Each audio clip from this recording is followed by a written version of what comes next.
சிறிய ஒரு இடைவேளையை தொடர்ந்து தொடர்ச்சியாக நிகழ்ச்சியில் இணைந்திருக்கிறோம். அடுத்ததாக எங்களுடைய நிகழ்ச்சியில் யாழ்குடா நாட்டிலிருந்து வெளிவரக்கூடிய 4 பத்திரிகைகளின் செய்திகளின் சாராம்சம் பார்த்து அதில் முதலில் ஈழநாட்டு பத்திரிகை. இன்று வெளிவந்திருக்கக்கூடிய ஈழநாட்டு பத்திரிகையின் பிரதான செய்தியாக அருந்தவ பாலனுக்கு இடமில்லை, தமிழ் மக்கள் கூட்டணியில் குழப்பம், மத்திய குழுவில் இருந்து சிலர் விலகல். தமிழ் மக்கள் கூட்டணியின் வேட்பாளர் பட்டியலில் அருந்தவ பாலனுக்கு இடம் வழங்குவதில்லை என்று அக்கட்சியின் வேட்பாளர் தெரிவுக்குழு முடிவு செய்துள்ளதாக அறிய வருகின்றது. கட்டமிடப்பட்ட செய்தியாக திருமலை அம்பாறையில் வீட்டு சின்னம், தமிழ் கட்சிகளை அழைக்கிறது தமிழரசு, ஸ்ரீதரனும் சுமந்திரனும் யாழ் மாவட்டத்தில் போட்டி என்றவாறு இந்த செய்தி காணப்படுகின்றது. ஒரு தேசிய பட்டியல் ஆசனத்திற்காக 2 ஆசனங்களை இழப்பதா ஜனநாயக தமிழ் தேசிய கூட்டணி கேள்வி.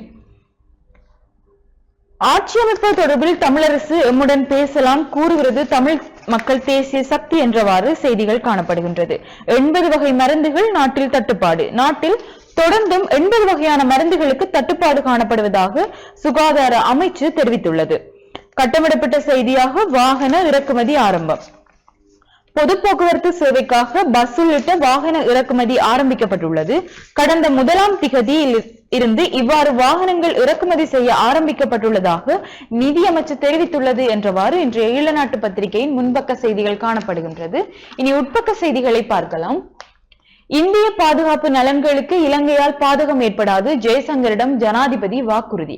இந்தியாவின் பாதுகாப்பு நலன்களுக்கு பாதகமாக இலங்கை நிலப்பரப்பு ஒருபோதும் பயன்படுத்தப்பட மாட்டாது என்று ஜனாதிபதி அனுரகுமார திசாநாயக்க தெரிவித்தார். இவ்வாறு இந்திய உயர்ஸ்தானிக காரியாலயம் அறிவித்துள்ளது. பாராளுமன்ற தேர்தலில் ஈரோஸ் தனித்து போட்டி என்றவாறு செய்திகளும். உன்னிக்காய்ச்சலால் யாழில் யுவதி மரணம். உன்னிக்காய்ச்சலால் பாதிக்கப்பட்ட யுவதி ஒருவர் சிகிச்சை பலனின்றி யாழ்ப்பாணம் போதனா மருத்துவமனையில் உயிரிழந்தாள் என்றவாறு ஒரு செய்தியும் காணப்படுகின்றது. ஆடம்பர கார் தொடர்பில் பிரபல நடிகை பியூமியிடம் மீண்டும் வாக்குமூலம் பதிவு.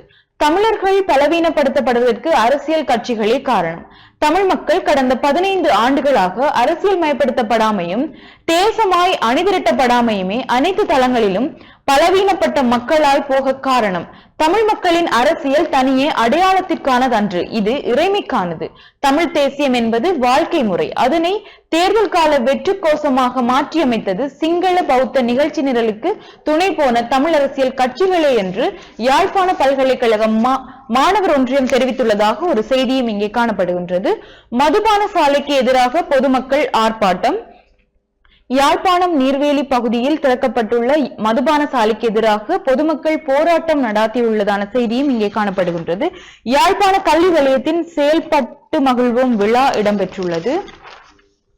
அரசியல் நோக்கமின்றி பொறுப்பானவர்களை மாகாண ஆளுநர்களாக நியமிக்க வேண்டும், மகா சங்கத்தினர் ஜனாதிபதியிடம் கோரிக்கை.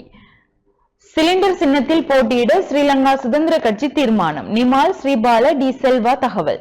வெளிநாட்டு வேலைவாய்ப்புக்காக செல்வோர் எண்ணிக்கை அதிகரிப்பு. கடந்த ஆண்டு ஒப்பிடும்போது கடந்த செப்டம்பர் மாதத்தில் வெளிநாட்டு வேலைவாய்ப்புக்காக சென்றவர்களின் எண்ணிக்கை கணிசமாக அதிகரித்துள்ளதாக வெளிநாட்டு வேலைவாய்ப்பு பணியகம் தெரிவித்துள்ளது. 122 சுயேட்சை குழுக்கள் கட்டுப்பணம் செலுத்தின. புதுப்பிக்கத்தக்க எரிசக்தி துறையை அபிவிருத்தி செய்ய ஸ்வீடன் கவனம். பிரதமர் ஹரணியுடன் தூதுவர் ஆலோசனை என்றவாறு ஒரு செய்தியும். இஸ்ரேல் லெபனான் மோதல்களால் 32 இலங்கையர்கள் தூதரகத்தில் தஞ்சம் என்ற ஒரு செய்தியும் காணப்படுகின்றது.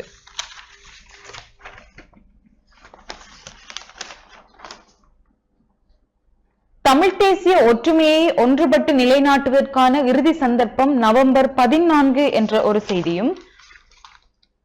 தெற்கின் மாற்றத்திற்குள் கரைந்து போகுமா தமிழர் தேசம் என்று வாரமலர் கட்டுரை பகுதியில் ஒரு கட்டுரையும் இடம்பெற்றுள்ளது இன்றைய ஈழநாட்டு பத்திரிகையில். ஜெர்மனி ஆடல் கலாயத்தில் 35வது ஆண்டு விழாவில் உலக சாதனை என்ற ஒரு செய்தியும். ஆஸ்திரியாவில் வலதுசாரி கட்சி வெற்றி, ஐரோப்பாவில் தலையெடுக்கும் வலதுசாரி போக்கு என்ற ஒரு கட்டுரையும் காணப்படுகின்றது. அடுத்ததாக உள்நாட்டு செய்திகள் வரிசையில் உதவி ஆணையாளர் உட்பட 3 லஞ்ச குற்றச்சாட்டில் கைதாகியுள்ளனர். காங்கேசன்துறை துறைமுகத்தை நவீனமயமாக்க $61.5 மில்லியன் என்ற செய்திகளுடன் ஈழநாட்டு பத்திரிகையின் இறுதிப்பக்க செய்திகளாக கடன் மறுசீரமைப்பு விடயத்தில் ஒரு எழுத்தில் கூட மாற்றமில்லை கூறுகிறார் ஹர்ஷ டி செல்வா. கடன் மறுசீரமைப்பு விடயத்தில் ஒரு எழுத்தில் கூட மாற்றம் ஏற்படுத்தப்படவில்லை என ஐக்கிய மக்கள் சக்தியின் முன்னாள் பாராளுமன்ற உறுப்பினர் ஹர்ஷ டி சில்வா தெரிவித்துள்ளார். வடக்கு கிழக்கு வெளியில் தேர்தலில் போட்டியிடுவது தமிழ் தேசிய அரசியலை வலிந்து தூக்கிலிடும் செயற்பாடு. யாழ் பல்கலைக்கழக மாணவர் ஒன்றியம் சுட்டிக்காட்டு என்றவாறு இன்றைய ஈழநாட்டு பத்திரிகையின் செய்திகள் காணப்படுகின்றது. இனி வருவது வலம்புரி பத்திரிகையின் செய்திகள். இன்றைய வலம்புரி பத்திரிகை தாங்கி இருக்கிற தலைப்பு செய்தியாக ஸ்ரீதரனும் சுமந்திரனும் தேர்தலில் சேர்ந்து போட்டி, தமிழரசு கட்சி தீர்மானம் என்ற தலைப்பு செய்தியுடன் இன்றைய வலம்புரி நாளிதழ் மலர்ந்திருக்கிறது. ஸ்ரீதரனும் சுமந்திரனும் பொது தேர்தலில் யாழ் தேர்தல் மாவட்டத்தில் சேர்ந்து போட்டியிட உள்ளனர். இலங்கை தமிழரசு கட்சியின் நிறைவேற்று குழுவில் மேற்படி தீர்மானம் எடுக்கப்பட்டுள்ளது என்ற தலைப்பு செய்தியுடன் வலம்புரி பத்திரிகை இன்றைய நாளிலே புலர்ந்திருக்கிறது. நாணய நிதியத்துடனான பேச்சுவார்த்தை வெற்றி, தண்ணீர் போத்தலுக்கு கட்டுப்பாட்டு விலை. ஜனவரி மாதம் முதல் வாகன இறக்குமதி அரசாங்கம் பரிசீலனை. 2025ஆம் ஆண்டு ஜனவரி மாதம் முதல் வாகன இறக்குமதிகளுக்கான அனுமதியை வழங்குவது குறித்து ஜனாதிபதி அனுரகுமார திசாநாயக்க பரிசீலித்து வருவதாக கொழும்பு செய்திகள் தெரிவித்திருக்கிறது. புதிய அரசியலமைப்பை கொண்டு வருவதே நோக்கம், மகாநாயக்க தேரரிடம் ஜனாதிபதி அனுரகுமார. நாட்டை ஓரளவு ஸ்திரப்படுத்தி மக்கள் எதிர்பார்ப்புக்கு அமைய புதிய அரசியல் யாப்பு ஒன்றை கொண்டுவர எதிர்பார்ப்பதாக ஜனாதிபதி அனுரகுமார திசாநாயக்க நாயக்கர்களிடம் தெரிவித்திருக்கிறார். புதுக்குடியிருப்பில் விபரீத முடிவெடுத்த 14 வயது சிறுவன் மரணம். பொது தேர்தலின் பின் தேர்தல் விஞ்ஞாபனத்தில் குறிப்பிட்ட அனைத்தும் நிறைவேற்றப்படும், ஜனாதிபதி அனுர தெரிவிப்பு. முன்னணி வேட்பாளர்கள் வேட்புமனுவில் கையொப்பம். எதிர்வரும் பாராளுமன்ற தேர்தலில் தமிழ் தேசிய மக்கள் முன்னணி சார்பாக கிளி, யாழ் மாவட்டங்களை சேர்ந்த முன்னணி வேட்பாளர்கள் வேட்புமனுவில் நேற்றைய தினம் கையொப்பமிட்டிருக்கிறார். பெண் வேட்பாளர்களை தேடுகிறோம், எம்ஏ சுமந்திரன் நேற்று தெரிவிப்பு. மறுசீரமைப்பு தொடர்வதில் அரசாங்கம் அர்ப்பணிப்பு, மகிழ்ச்சி வெளியிட்ட IMF. 2 வாரங்களில் பொருட்களின் விலை குறையும் என்ற செய்திகளோடு வலம்புரி நாளிதழ் தனது முற்பக்க செய்திகளை கொண்டிருக்கிறது. தொடர்ந்து உட்பக்க செய்திகளுக்குள் நாணய நிதியத்துடனான பேச்சுவார்த்தைகள் வெற்றி, நிதியமைச்சு அறிவிப்பும். இலங்கையின் உத்தியோகபூர்வ கடன் வழங்குனர் குழு மற்றும் சர்வதேச நாணய நிதியத்துடன் நடைபெற்ற பேச்சுவார்த்தைகளை வெற்றிகரமாக முடிவுக்கு கொண்டு வந்துள்ளதாக நிதியமைச்சு தெரிவித்திருக்கிறது. இலங்கை இஸ்ரேல் விமான சேவைகள் மீண்டும் ஆரம்பம். இலங்கைக்கும் இஸ்ரேலுக்குமான விமான சேவைகள் மீண்டும் வளமைக்கு திரும்பியுள்ளன என்ற செய்தியோடும் வலம்புரி பத்திரிகை தனது உட்பக்க செய்திகளை தாங்கியிருக்கிறது. கெகலியா உட்பட 6 பேரின் சொத்துக்கள் தொடர்ந்து முடக்கம். காங்கிரஸ் துறைமுகம் நவீனமயமாக்கும் நடவடிக்கைக்கு இந்தியா நிதியுதவி வழங்கும் என இந்தியா தெரிவித்திருக்கிறது. தொடர்ந்து விளையாட்டு செய்திகளுக்கு சென்றால், எதிரணி வீரரை கடித்த கால்பந்தாட்ட வீரருக்கு ரூபாய் 16 லட்சம் அபராதம் என்ற செய்தியை விளையாட்டு செய்தியாக தாங்கியிருக்கிறது. கால்பந்து அரங்கில் மெஸ்ஸி 46 கோப்பை, தரவரிசையில் முன்னிலை. அர்ஜென்டினாவின் மெஸ்ஸி கால்பந்து அரங்கில் 46 கோப்பைகளை வென்று சாதனை படைத்திருக்கிறார் என்ற விளையாட்டு செய்திகளை இன்றைக்கு வலம்புரி பத்திரிகை தாங்கியிருக்கிறது. தொடர்ந்து வேலை வாய்ப்புக்காக வெளிநாடு செல்லும் இலங்கையர்களின் எண்ணிக்கை அதிகரித்திருக்கிறது. கடந்த ஆண்டுடன் ஒப்பிடும்போது இந்த ஆண்டிலே வெளிநாடுகளுக்கு வேலை வாய்ப்புக்காக செல்லக்கூடிய இலங்கை நபர்களின் எண்ணிக்கை அதிகரித்திருக்கிறது. யாழ் கல்வி வலயத்தின் செயற்பட்டு மகிழ்வோம் செயற்பாடு. யாழ் கல்வி வலயத்தின் 2024ஆம் ஆண்டுக்கான செயற்பட்டு மகிழ்வோம் விளையாட்டு நிகழ்வு நேற்று புனித பத்ரியேசர் கல்லூரி விளையாட்டு மைதானத்தில் இடம்பெற்றிருக்கிறது.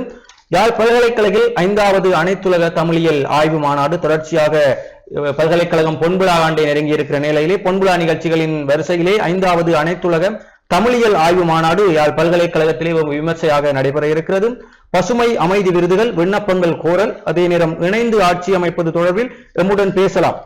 122 சுயேட்சை குழுக்கள் கட்டுப்பணம் செலுத்தியுள்ளன. எதிர்வருகின்ற பாராளுமன்ற தேர்தலில் போட்டியிடுவதற்காக 122 சுயேட்சை குழுக்கள் இதுவரை கட்டுப்பணம் செலுத்தியுள்ளதாக தேர்தல்கள் ஆணைக்குழு அறிவித்திருக்கிறது. அதே நேரம் வலம்புரியின் வாரமலர் சங்குநாதம் இன்றைக்கு தமிழினத்துக்கான தீர்வை இந்தியா விரும்புகிறது என்ற கட்டுரையோடு ஆரம்பிக்கப்பட்டிருக்கிறது. இலங்கை பிரச்சனையை தீர்த்து வைப்பதற்கு இந்தியா விரும்புகிறது. அந்த தீர்வு 13வது திருத்தச் சட்டம் மூலத்தை முழுமையாக அமுலாக்குவது என்பது இந்தியா உறுதியாக இருக்கிறது என்ற செய்தியோடு சங்குநாதம் இன்றைக்கு மலர்ந்திருக்கிறது. தொடர்ந்து இன்றைய வலம்புரி சங்குநாதம் தாங்கியிருக்கக்கூடிய கட்டுரையாக களம்பல கண்ட யாழ் கோட்டை என்ற செங்கை ஆளியானவர்களுடைய கட்டுரை இங்கே பிரசுரிக்கப்பட்டிருக்கிறது. அதே நேரம் வலம்புரி பத்திரிகை தனது உட்பக்க செய்திகளுக்குள் வேட்புமனு தாக்கலின் போது பட்டாசு வெடிக்க தடை, பிரதி போலீஸ் மா அதிபர். பொது தேர்தலுக்கான வேட்புமனுக்கள் தாக்கல் செய்யும் தினங்களில் வீதிகளில் பட்டாசுகளை வெடித்து மக்களை ஒடுக்கும் வகையில் செயற்படுபவர்கள் கைது செய்யப்படுவார்கள் என போலீஸ் ஊடக பேச்சாளரும் பிரதி போலீஸ் மா அதிபருமான நிகால் தல்துவ தெரிவித்திருக்கிறார். லங்கா சதோசவின் புதிய தலைவராக சமித்த. புதுப்பிக்கத்தக்க எரிசக்தி துறையில் கவனம் செலுத்தியுள்ளது ஸ்வீடன். அரச பல்கலைக்கழகங்களில் விரிவுரையாளர்களுக்கு பற்றாக்குறை. நாட்டின் அரச பல்கலைக்கழகங்களில் விரிவுரையாளர்களுக்கு பற்றாக்குறை நிலவுவதாக தெரிவிக்கப்பட்டிருக்கிறது. தொடர்ந்து தமிழரசு கட்சி ஒரு தேசிய பட்டியலுக்காக இரு பிரதிநிதிகளை இழக்கும் நிலையை ஏற்படுத்த போகின்றார்கள். சுரேஷ் பிரமச்சந்திரன் குற்றச்சாட்டு. மிகுதி பணம் வழங்காத பஸ் நடத்துனர்கள் மீது முறைப்பாடு செய்யலாம்.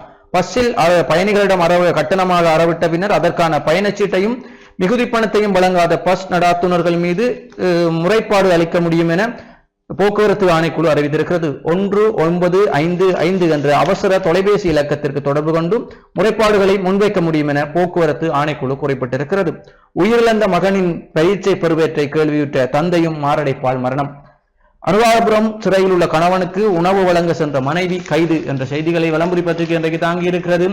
மோடியும் விரைவில் இலங்கைக்கு வர வேண்டும், ஜெய்சங்கரிடம் அனுர தெரிவிப்பு என்ற செய்தியோடு கவர்ச்சி அரசியலுக்குள் சிக்கிவிடாதீர்கள், அருட்தந்தை மா சக்திவேல். தமிழர் தேசியத்தை முள்வேலிக்குள் தள்ளி கொலை செய்ய எடுக்கும் முயற்சியை தகர்த்தெறிய வேண்டும் என சமூக நீதிக்கான செயற்பாட்டாளரும் அரசியல் கைதிகளை விடுதலை செய்வதற்கான தேசிய அமைப்பின் இணைப்பாளருமான அருட்தந்தை மா சக்திவேல் தெரிவித்திருக்கிறார். பிரதமருக்கு வாழ்த்து தெரிவித்த அமெரிக்க தூதுவர். மீண்டும் அதே செய்தி வந்திருக்கிறது. மகனின் பெறுபேறு மாரடைப்பால் மரணித்த தந்தை என்ற செய்தி. அனுமதி பத்திரமின்றி இறைச்சி விற்பனை செய்த ஒருவர் கைது என்ற செய்திகளை தாங்கியவாறு இன்றைக்கு விளம்பரி பத்திரிகை மலர்ந்திருக்கிறது. விளம்பரி பத்திரிகையை தொடர்ந்து இன்றைய உதயன் பத்திரிகையுடைய செய்திகளோடு இணைந்திருக்கிறோம். அடுத்ததாக உதயன் பத்திரிகை இன்று பிரசுரிக்கப்பட்டுள்ள செய்திகள். உதயன் பத்திரிகையின் இன்றைய பிரதான செய்தியாக இலங்கையில் இன்னும் நிச்சயமற்ற நிலையே, இலங்கை தொடர்பில் நாணய நிதியம் அறிவிப்பு. இலங்கை பொருளாதாரத்தில் முன்னேற்றம் இறக்கங்கள் அடையப்பட்டாலும் நலிவுற்ற நிலையும் நிச்சயமற்ற தன்மையும் தொடர்கின்றன. ஆதலால் மறுசீரமைப்பு நடவடிக்கைகளை தொடர்ந்து முன்னெடுக்க வேண்டியது மிகவும் அவசியம் என்று சர்வதேச நாணய நிதியம் தெரிவித்துள்ளது. கட்டமிடப்பட்ட செய்தியாக கடின முயற்சிகள் ஊடாக எட்டப்பட்ட இதுவரையான உடன்படிக்கைகளை பாதுகாக்க அனுர தரப்பு இணக்கம். நாணய நிதியம் அறிவிப்பு. பொருளாதார நெருக்கடியில் இருந்து நாட்டை மீட்சி பாதையில் கொண்டு செல்வதற்கு உதவிய மிக கடினமான முயற்சிகளின் ஊடாக வென்றெடுக்கப்பட்ட அடைவுகளை தொடர்ந்து பாதுகாப்புடன் அவற்றை அடுத்த கட்டத்திற்கு கொண்டு செல்ல வேண்டியதன் அவசியத்தை இலங்கை அரசாங்கம் ஏற்றுக்கொள்ள வேண்டும். டிஜிட்டல் துறைகளிலும் இந்தியா ஒத்துழைக்கும், பிரதமர் ஹரணியிடம் ஜெய்சங்கர் உறுதி. பேருந்தில் விதிமீறல் அலையுங்கள் 1955 என்ற இலக்கத்திற்கு. நாணய நிதியத்துடனான பேச்சுக்களில் வெற்றி என்றவாறு இன்றைய உதயன் பத்திரிகையின் முன்பக்க செய்திகள் காணப்படுகின்றன. யாழ் போதனாவில் 7500 நோயாளர்களுக்கு கண் சத்திர சிகிச்சை என்றவாறும் செய்திகள் காணப்படுகின்றன. உட்பக்க செய்திகளாக விருப்ப வாக்கு போட்டியை தவிர்ப்பதற்கு பொறிமுறை. தேசிய மக்கள் சக்தி தெரிவிப்பு. தேசிய மக்கள் சக்தி கட்சியானது நடைபெறவிருக்கும் பொது தேர்தலுக்கான தமது வேட்புமனு பட்டியலை மாவட்ட ரீதியில் இறுதி செய்து வருகிறது. வேட்பாளர்களிடையே விருப்ப வாக்குகளுக்கான போட்டியை தவிர்ப்பதற்கான பொறிமுறையையும் தயார் செய்து வருவதற்காக அந்த கட்சியின் பொதுச் செயலாளர் நிஹால் அபேசிங்க தெரிவித்துள்ளார். மைத்திரி வீட்டின் முன் சத்தம் எழுப்பிய பெண் என்றவாறு ஒரு செய்தியும் கட்டமிடப்பட்ட செய்தியாக மோடி மிக விரைவில் இலங்கை வர வேண்டும், ஜெய்சங்கரிடம் அனுர கோரிக்கை. மக்கள் தீர்ப்பை மதிக்கிறேன், ஜெய்சங்கரிடம் கூறிய ரணில். இலங்கையில் இம்முறை மிகவும் அமைதியான முறையில் ஜனாதிபதி தேர்தல் நடத்தியுள்ளோம். இந்த தேர்தலில் நாட்டு மக்கள் வழங்கிய தீர்ப்பை மதிக்கின்றேன் என்று ரணில் ஜெய்சங்கரிடம் கூறியுள்ளதாக ஒரு செய்தியும் இன்றைய உதயன் பத்திரிகை பிரசுரித்துள்ளது. நாடாளுமன்ற அரசியலுக்கு 30 அரசியல்வாதிகள் குட் பை. துப்பாக்கிகளையும் ஒப்படைங்கள். பொதுமக்களின் தனிப்பட்ட பாதுகாப்புக்காக வழங்கப்பட்ட அனைத்து துப்பாக்கிகளையும் மீளப்பெறுவதற்கு பாதுகாப்பு அமைச்சு தீர்மானித்துள்ளது. ஜனாதிபதி அனுர தொடர்பில் தெரிவித்தவை தவறானவை. மல்வத்து பீடம் தெரிவிப்பு என்றவாறு செய்திகள் காணப்படுகின்றது. லஞ்சம் வாங்கிய உயரதிகாரிகள் கைது. லஞ்சம் மற்றும் ஊழல் ஆணைக்குழுவுக்கு கிடைத்த முறைப்பாட்டின் அடிப்படையில் மேற்கொள்ளப்பட்ட சுற்றுவளைப்பின் போது 3 பஸ்களின் உரிமையை மாற்றுவதற்கு 3 லட்சம் ரூபாய் லஞ்சம் பெற்றதாக கூறப்பட்டு போக்குவரத்து திணைக்களத்தின் உதவி ஆணையாளர் உட்பட 3 கைது செய்யப்பட்டுள்ளார். தனித்து களமிறங்கும் ஈரோஸ் அமைப்பு.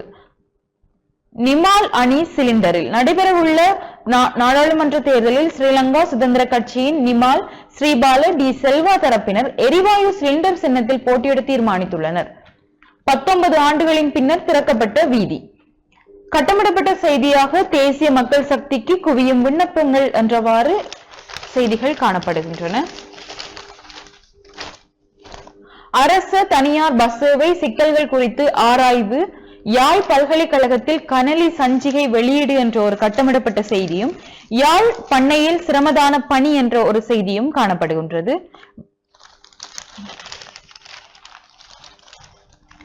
வாரமலர் என்பதனால் இன்று உதயன் பத்திரிகையில் பல கட்டுரை பகுதிகளையும் கேள்வி பதில் பகுதிகளையும் தாங்கியுள்ளது. சட்டவிரோத சுற்றுமதில் பாதுகாப்புக்கு வீதிமன் நடவடிக்கை எடுக்குமாறு கோரிக்கை. வடக்கு ஆளுநருடனான மக்கள் சந்திப்பு இனி திங்கட்கிழமைகளில். வடக்கு மாகாண ஆளுநர் அலுவலகத்தில் பொதுமக்கள் தினமாக திங்கட்கிழமை அறிவிக்கப்பட்டுள்ளது.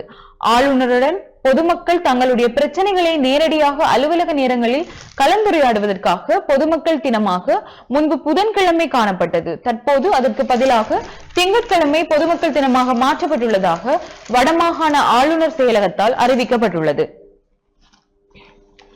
குற்றவியல் வழக்குகளில் தாமதம் குறித்து ஆராய்வு. குற்றவியல் மற்றும் ஊழல் தொடர்பான போலீஸ் விசாரணைகள் இழுபடுவதற்கு காரணங்கள் பற்றி ஆராயப்பட்டுள்ளன. உத்தியோகபூர்வ கடமைக்கு போலீசார் உடன் திரும்புக. முன்னாள் அமைச்சர்கள், நாடாளுமன்ற உறுப்பினர்களின் பாதுகாப்பு கடமையில் ஈடுபட்டிருந்த போலீஸ் உத்தியோகத்தர்கள் அனைவரும் தமது பழைய இடங்களில் கடமைக்கு சமூகம் அளிக்குமாறு பதில் போலீஸ் மா அதிபர் தெரிவித்துள்ளார். மத்திய வங்கியால் கட்டுப்பாடு விதிப்பு. வர்த்தக வங்கிகளுக்கு பல கட்டுப்பாடுகளை மத்திய வங்கி விதித்துள்ளது. இயக்குனர் சபை அங்கத்தவர்களின் அரைவாசி பேர் சுயாதீன உறுப்பினர்களாக இருக்க வேண்டும். இயக்குனர் சபை தலைவர்கள் சுயாதீன உறுப்பினர்களாக இருக்க வேண்டும் என்பன மத்திய வங்கி விதித்துள்ள நிபந்தனைகளில் முக்கியமானவை. அத்துடன் மத்திய வங்கியால் மேற்கொள்ளப்படும் கொடுக்கல் வாங்கல்கள் வெளிப்படை தன்மையுடன் இருக்க வேண்டும் எனவும் மத்திய வங்கி வர்த்தக வங்கிகளுக்கு அறிவித்துள்ளதாக தெரிவிக்கப்பட்டுள்ளது. ஈழத் தமிழிலக்கியத்தின் அடையாளம் என்று எழுத்தாளர்களின் கட்டுரைகள் பிரசுரிக்கப்பட்டுள்ளது. இது வாரமலர் என்பதனால் இங்கு சிறுவர்களின் ஆக்கங்களும் பிரசுரிக்கப்பட்டுள்ளவாறு இன்றைய உதயன் பத்திரிகை தன்னுடைய செய்திகளை பிரசுரித்துள்ளது. இனி வருவது தினக்குரல் பத்திரிகையின் செய்தியின் மேற்பார்வை. தினக்குரல் பத்திரிகை இன்றைக்கு தாங்கி இருக்கக்கூடிய தலைப்பு செய்தியாக தேர்தலில் போட்டியிடாமல் விலகியிருங்கள், சுமந்திரன் கோரிக்கை, நிராகரித்தார் ஸ்ரீதரன். ஜனாதிபதி தேர்தலில் கட்சி தீர்மானத்தை மீறியதாக குற்றச்சாட்டு என்ற தலைப்பு செய்தியுடன் தினக்குரல் பத்திரிகை இன்றைக்கு மலர்ந்திருக்கிறது. தேசிய பட்டியல் ஆசனம் ஒன்றிற்காக பிழையான தீர்மானத்தை எடுக்காதீர்கள், ஜனநாயக தமிழர் தேசிய கூட்டணி கோரிக்கை. பெண்களுக்கு சந்தர்ப்பம் வழங்க நாங்கள் தயார், ஆனால் பெண்கள் முன்வருகிறார்கள் இல்லை, தமிழரசு வேட்பாளர் தெரிவில் தொடரும் தாமதம். பொது தேர்தலில் போட்டியிடுவதற்கு 122 பேர் கட்டுப்பணம் செலுத்தியுள்ளனர், தேர்தல்கள் ஆணைக்குழு தெரிவிப்பு. எங்கள் மீதான அவதூறுகளை மக்கள் நிராகரித்து விட்டார்கள், தேர்தலின் பின் துரிதமாக செயற்படுவோம், ஜனாதிபதி அனுர. 80 வகையான மருந்துகளுக்கு தட்டுப்பாடு, தொடர்ச்சியாக இலங்கையில் 80 வகையான மருந்துகளுக்கு தட்டுப்பாடு நிலவுகிறது என்று சுகாதார அமைச்சு தெரிவித்திருக்கிறது. இறக்குமதி செய்யப்பட்ட தேங்காய் எண்ணெய் பாவனைக்கு உகந்தது, பொது சுகாதார பரிசோதகர்கள் சங்கம் தெரிவிப்பு. இறக்குமதி செய்யப்படும் தேங்காய் எண்ணெய் தொடர்பில் நுகர்வோர் தேவையற்ற அச்சம் கொள்ள வேண்டாம் என பொது சுகாதார பரிசோதகர் சங்கம் தெரிவித்திருக்கிறது. தானிய உற்பத்தியை அதிகரிக்க விசேட வேலை திட்டம். விவசாய நிலத்தை ஆக்கிரமித்து பௌத்த பிக்கு ஒருவர் அடாவடி, அனுர ஆட்சியிலாவது நீதி வேண்டும், பாதிக்கப்பட்ட மக்கள். திருகோணமலை மாவட்டம் குச்சவெளி பிரதேச செயலகர் பிரிவில் உள்ள மக்களின் விவசாய நிலங்கள் தொல்பொருள் முக்கியத்துவம் வாய்ந்த நிலங்கள் என கூறி பௌத்த பிக்கு ஒருவர் குழப்பம் விளைவித்து வந்த நிலையில் அந்நிலை இன்னும் தொடர்ந்து கொண்டிருக்கக்கூடிய நிலையில் அனுர ஆட்சியிலாவது அதற்கு ஒரு நீதி வேண்டும் என மக்கள் இன்றைக்கு கோரிக்கை ஒன்றை முன்வைத்திருக்கிறார்கள்.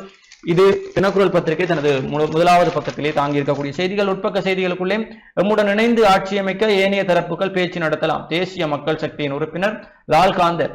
வளமான நாட்டை உருவாக்குவதற்கு சகல தரப்பினரும் முன்வர வேண்டும், பதில் போலீஸ் மா அதிபர் பிரியந்த வீரசூரிய தெரிவித்திருக்கிறார். தேர்தலில் ஈழவர் ஜனநாயக முன்னணி வடக்கு கிழக்கில் தனித்துவ போட்டி. பிரதமர் ஹெர்னியுடன் கலந்துரையாடிய இலங்கைக்கான ஸ்வீடன் தூதுவர். 2 லோரிகளுக்கு இடையில் சிக்குண்டு இளைஞன் பலி.